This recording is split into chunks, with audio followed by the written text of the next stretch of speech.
Al-Fatah ayat 29.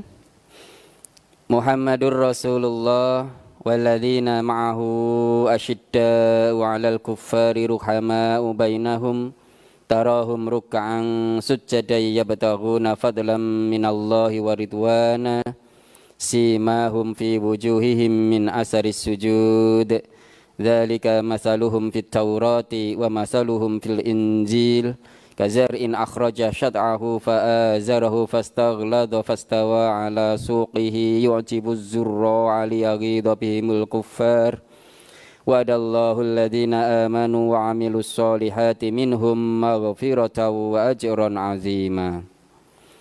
Muhammad itu adalah utusan Allah dan orang-orang yang bersama dengan dia adalah keras terhadap orang-orang kafir tetapi berkasih sayang sesama mereka.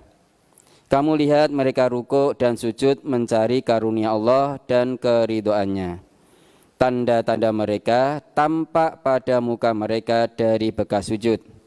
Demikianlah sifat-sifat mereka dalam Taurat dan sifat-sifat mereka dalam Injil, yaitu seperti tanaman yang mengeluarkan tunasnya.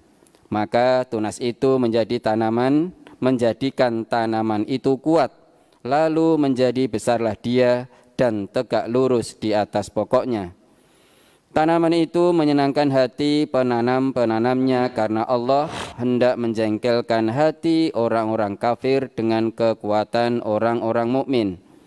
Allah menjanjikan kepada orang-orang yang beriman dan mengerjakan amal yang soleh di antara mereka ampunan dan pahala yang besar. Quran Surat Al-Fat ayat 29. Mohon penjelasan maksud dari dan tanda-tanda mereka tampak pada muka mereka dari bekas sujud. Tanda yang tampak dari bekas sujud Ya. ini bukan berarti terus tampak ada tanda hitam di tengah-tengah dua mata ini, di batuk ireng, itu bukan. Ya kalau memang orang sering sujud, jadi keningnya ini nyentuh yang keras, itu memang wajar, kemudian dia akan tampak hitam. Namun bukan itu maksudnya. Tanda yang dimaksud itu bukan hitamnya di batuk, bukan tanda hitam di batuk. Meskipun batuknya hitam, itu tanda sering sujud, namun kalau perilakunya tidak mencerminkan bahwa dia termasuk orang yang senantiasa bersujud, lah untuk apa tanda yang ada di batuk? Maksudnya bukan itu. Bukan tanda hitam di batuk gosong, itu bukan. Tetapi maksud bahwa tanda-tanda mereka itu tampak di wajah mereka dari bekas sujud, itu maksudnya perilakunya. Jadi perilakunya memang betul-betul menunjukkan dia orang sholat. Orang sholat, sujud itu identik dengan sholat. Maka perilakunya, akhlaknya identik dengan orang yang sholat. Lah, orang sholat itu yang bagaimana? Yang sholatnya bisa mencegah dirinya dari perbuatan keji dan mungkar, tanha 'anil fahsya wal mungkar.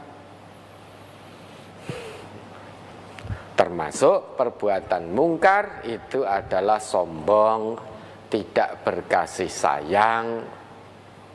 Nah, sekalipun batuk kita hitam, namun kalau kita sombong, pedas kata-kata kita kepada orang lain, memberi namun diiringi dengan perkataan yang menyakitkan, nah, berarti tanda kita orang sholat tidak tampak.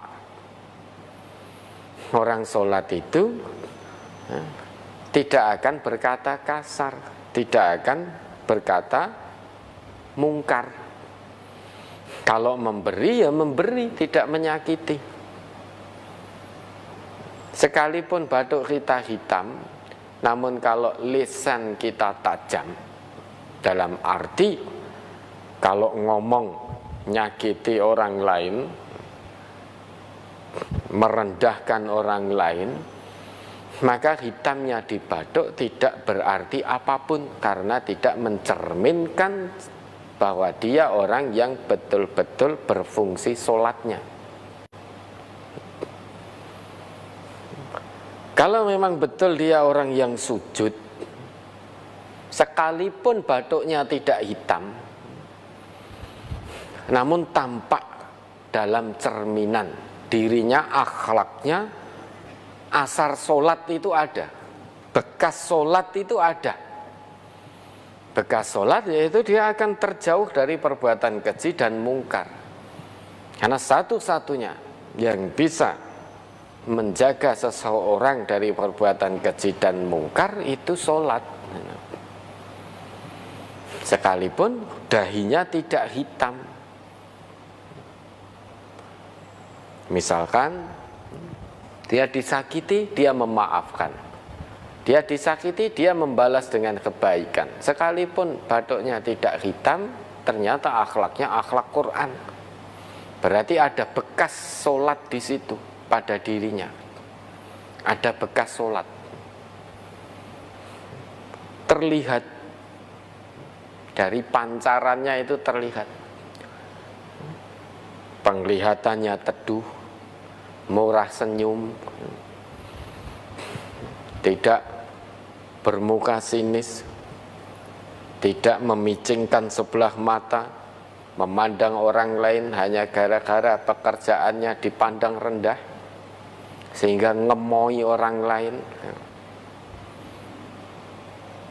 Meskipun hitam dahinya, batuknya, namun kalau ada sifat kesombongan dalam hati, merendahkan orang lain karena merasa punya pangkat, kekayaan, merasa menjadi orang yang berpengaruh, maka muncul kesombongannya, nah, berarti asar sholatnya tidak ada. Nah, itu maksudnya asar sholat itu, asar sujud, sujud itu bagian dari sholat, sehingga sujud itu identik dengan sholat. Maka bekas orang sujud yaitu bekas orang sholat. Jadi asar sholat itu, bekasnya orang sholat itu terlihat pada dirinya, yaitu tanha anil fasya wal mungkar itu. Kalau ada orang sholat ya,